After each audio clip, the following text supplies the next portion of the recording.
I just spent a week in Alaska on a cruise with my phone on airplane mode.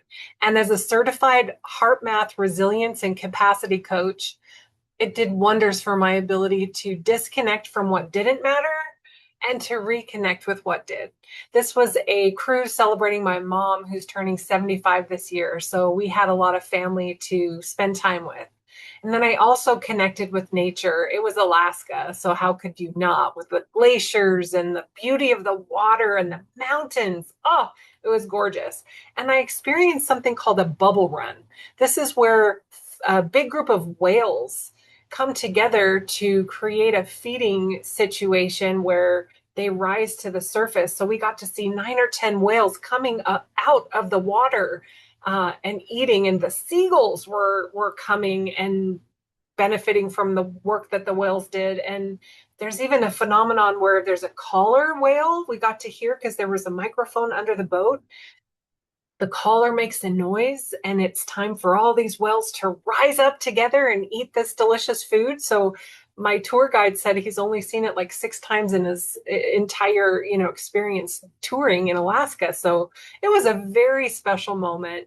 And that connection with nature where it was just, I mean, these whales weren't even very far from the boat. It was such a cool experience. I felt like, wow, this was a day that I really lived. This was a day that I experienced not only joy of just like this amazing connection with nature, but there's family and beauty. And it just did so much for my soul and my ability to, again, connect to what matters. I read a book on vacation. I read two, one for fun. And then I also read a book by John Mark Comer. You might have heard of The Ruthless Elimination of Hurry. Amazing book. He shares a statistic about how many times in a day we actually touch our phones. It can range from about 2,600 to over 5,400 times a day.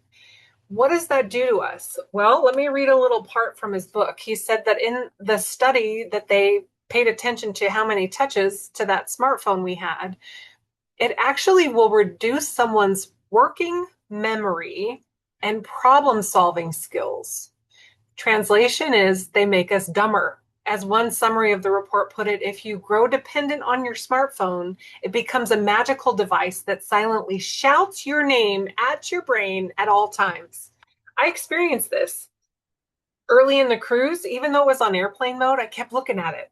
Is there an email? Is there a text? I'm wired to do this. I'm a heavy iPhone user. So as the week went on and there was nothing to look at, I found myself leaving my phone in my room, going and enjoying time with family. It was wonderful. So, one question I asked in the mastermind this morning is if you had to ruthlessly eliminate something from your week, what would it be? And what would you use that space to do? So, for example, I would ruthlessly eliminate hurry to make more space for connection.